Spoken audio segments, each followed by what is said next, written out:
Bonjour à tous et bienvenue sur les petits papiers d'Ilse. Ilse, c'est moi, je suis Judith, démonstratrice Stampin' Up près de Lille, dans le nord de la France.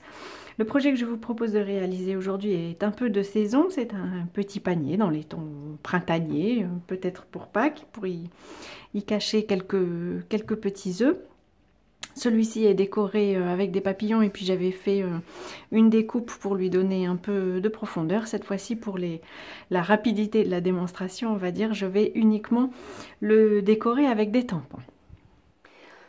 Pour réaliser ce petit panier, j'utilise en fait les poinçons Thinlits, me semble-t-il. Oui, c'est ça, Thinlits jardinières. Qui sont en fait destinés à réaliser une boîte hexagonale. Et en fait, on va en utiliser seulement une partie. C'est un poinçon que j'aime beaucoup parce qu'il est très versatile. Pour réaliser la boîte, il suffira, en fait, j'ai ici coupé, je ne sais pas si vous voyez, j'ai coupé une feuille A4 en deux, à 14,85 cm.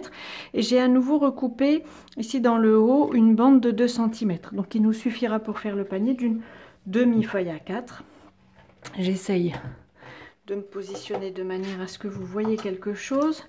Et donc tout simplement, je pose le poinçon et je vais découper la boîte. Souvent j'aime faire deux passages, un aller et un retour.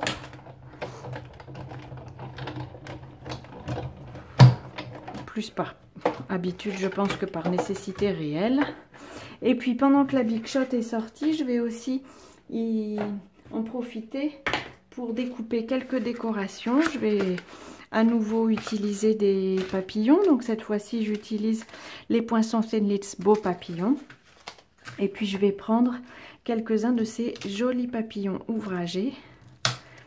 Ils sont bien collés.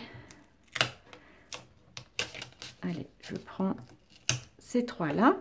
Et puis je vais pouvoir les découper dans une chute.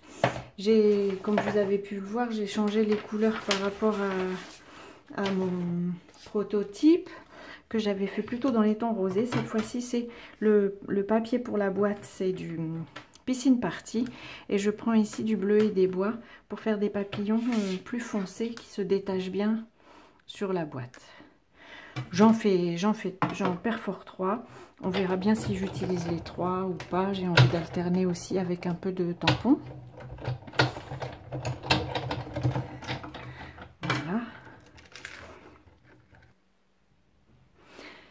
Voilà, j'ai débarrassé mes papillons des petites parties à l'intérieur hors caméra pour ne pas vous ennuyer. Je passe donc à la suite. Pour réaliser le panier, on va en fait redécouper la forme de ce poinçon.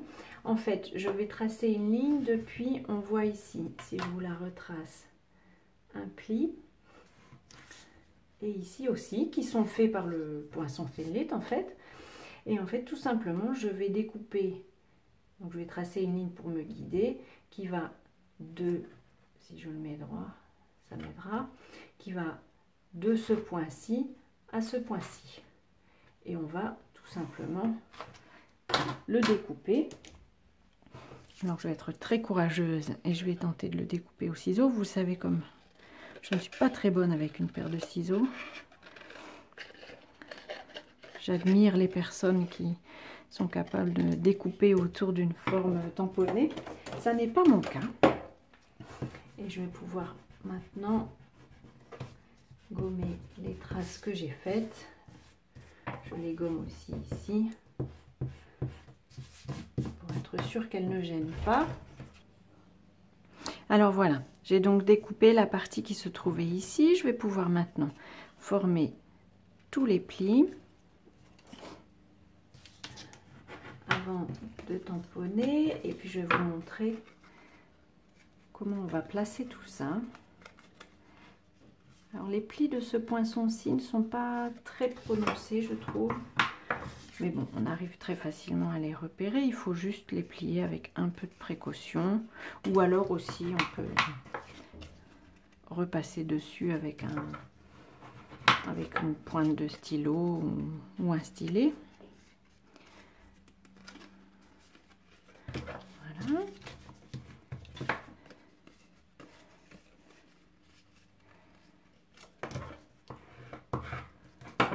Et enfin les faces, on en a donc une ici.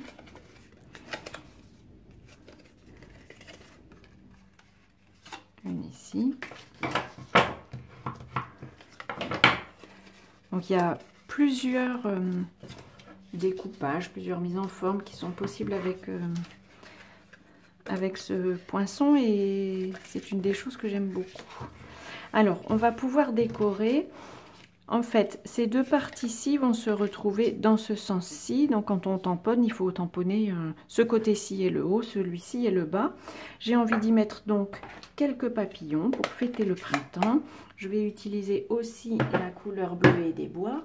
Et puis je vais peut-être mettre un papillon de chaque côté. Et puis les autres, pourquoi pas, je vais pouvoir les coller un peu en complément. Voilà. Pourquoi pas comme ceci. Pour les coller, je vais utiliser la colle, je ne sais plus comment elle s'appelle, la colle de précision. Je vais peut-être faire ça hors caméra pour ne pas vous ennuyer et je vous retrouve tout de suite après. Voilà, je vous retrouve après avoir collé mes petits papillons et je vais maintenant pouvoir vous montrer comment je colle cette boîte, pour ainsi dire, ce petit panier. Alors, premièrement, on va coller la partie, donc, si vous vous souvenez bien, qui venait d'ici, on va la coller de ce côté-ci. Donc, je mets un peu de colle liquide. Je préfère cette colle-là, déjà parce que les bandes ne sont pas très grandes, en fait, pour en coller. Et puis parce que ça me laisse, comme d'habitude, le temps de la positionner et de m'assurer qu'elle est bien placée. Pour le reste, le positionnement est très simple. En fait, on peut découper la languette qui se trouve ici parce qu'elle est en trop. En général, j'aime bien la garder et la replier. Alors, je positionne toutes mes languettes. Mais en fait, ça n'est pas bien compliqué. On voit très rapidement comment la forme de panier va apparaître.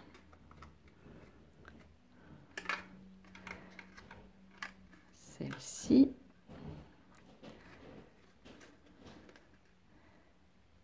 Voilà. Et la dernière. Ce qui est bien aussi avec cette colle blanche, c'est qu'elle est transparente quand elle sèche. Parce qu'ici, vous voyez, j'en ai mis un peu trop. Ça n'est pas grave. Ça va disparaître. Alors, pour m'assurer que les côtés soient bien collés, tout simplement, je vais le poser à plat. Et bien appuyer sur les languettes que je viens de placer. Voilà, et je vais pouvoir coller ces bandes-ci. Alors je le fais en dernier parce que, comme vous pouvez le voir, sur certains côtés, il y a une bande qui s'y trouve déjà. Ça me permet de le coller par-dessus.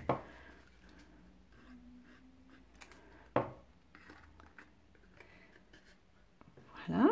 Et enfin, pour avoir une anse au panier, alors sur ce modèle-ci, j'en avais fait une foncée puisque j'avais joué sur les couleurs ici sur la décoration. Cette fois-ci, j'ai choisi d'utiliser la même bande. Et en fait, je trouve, après quelques essais, plus pratique de la coller avec des points de colle. J'en ramasse deux que je pose comme ça aux extrémités du même côté.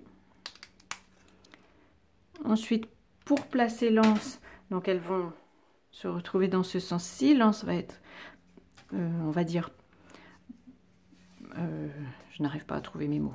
Bref, elle va avoir une forme incurvée, voilà, comme celle-ci. Donc je la donne d'abord avec le plioir en os pour m'assurer que ça ne fasse pas, qu'elle épouse bien la forme. Et puis tout simplement, je mets mes points de colle. Alors cette fois-ci, je vais le faire à vue d'œil comme ça, à vue de nez, à peu près au milieu, et puis de la hauteur de mes points de colle. Voilà. Mais j'aurais pu choisir aussi d'en faire un foncé. C'est un peu comme l'envie du jour vous le dicte. Voilà, mon deuxième panier avec tampons et décorations. Ici, j'avais utilisé un des poinçons qui sont fournis avec la boîte pour faire des décorations sur le côté. Évidemment, laissez libre cours à votre imagination, ce sera le mieux. Voilà, j'espère que ce petit projet sur le ton pascal vous aura plu, qu'il vous inspirera vos propres paniers. Si c'est le cas, envoyez-moi vos photos. Si vous souhaitez plus d'informations, des mesures, des références, le lien vers ma boutique, il se trouve bien entendu dans la bande d'informations en dessous de la vidéo YouTube. Voilà, d'ici à ce qu'on se retrouve très bientôt avec un nouveau projet, je vous souhaite comme toujours de belles journées créatives. À bientôt!